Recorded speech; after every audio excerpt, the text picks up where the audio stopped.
So guys, we've had the first full week of reoperations, I guess the best way to sum it up, over at the Criminal Justice Center, the old 1201 Franklin building.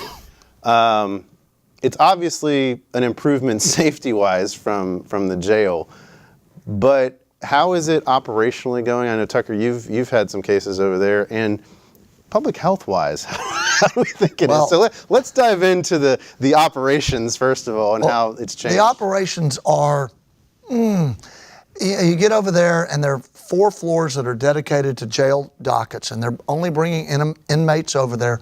They are allowing the general public to go up to those rooms if there's a contested matter or they've got their person coming in there. That's a good thing, because with the old system, we were doing stuff in the basement of the jail. There was no way for the public to see it. There was no way for family members to be there. Or the press. Or the press. So this is an improvement. As again, all our courts are supposed to be open. But what concerns me is, and I think what concerns a lot of the judges, deputies, the logistics are still very tough. Getting inmates over there. I've heard a lot of reports from fellow lawyers about they're waiting hours to get their inmate there. It's gotten better. We started last Monday, and it seems it's getting better, but it's not. This is what I call a temporary solution to a permanent problem. How many courtrooms are actually open for the jail docket? There are a total of 16. 16 courtrooms. 16 courtrooms, 14 for felonies, 2 for misdemeanors. Only 2 for misdemeanors? It's terrible, man. So the 16 misdemeanor courts have to share 2 courtrooms for jail docket. Right. The rationale behind that is that Harris County cited that 95% of the inmates are basically felonies, and the rest were misdemeanors. So that was the basis for that. And part of that is because, you know, when they're going now and they get arrested, they're getting bonds and they're getting out a lot quicker than they used to. So you're not having the misdemeanors sit there like they used to. In the felony holdovers, are you seeing them packed to the max, or are you not? They are packed to the max. Whatever they can bring over on that docket, they're bringing them over, and I think it's 30. That sounds about right. But you know, the holdover cell is full. And are they, at least, so I'll speak to the misdemeanor side of it. So they're bringing in X amount of inmates that can pack the holdover to the max, but they have a whole another bunch of them, of individuals that are kind of waiting in the wells below. Is that what you're seeing on the felony side, or no? I don't know. On the felony side, sometimes they'll, you know, run a few out, bring a few in. Right, that's what I'm saying. Yeah, you just don't know what's going to happen. You just don't know when your client is going to get there. What we've been doing on the misdemeanor side is we've had to, and so you can only do 2 at a time. So if I have 4, I can only put 2 on a list, and then they can only bring those 2 when 2 exit. So it's kind of like a little VIP club. Like you can't come in unless 2 go out.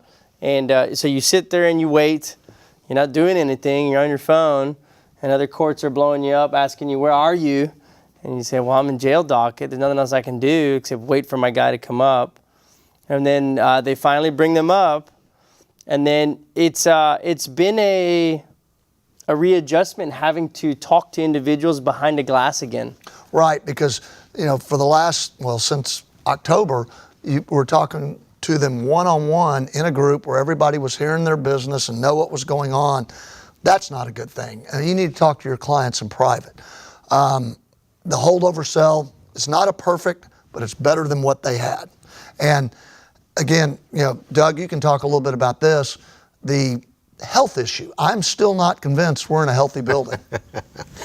I can only speak to what's been provided to me, and I know that Harris County conducted through Bay Environmental an air quality study that was done roughly right in the middle of April, right before they announced this new jail system over at the CJC in the top 4 floors.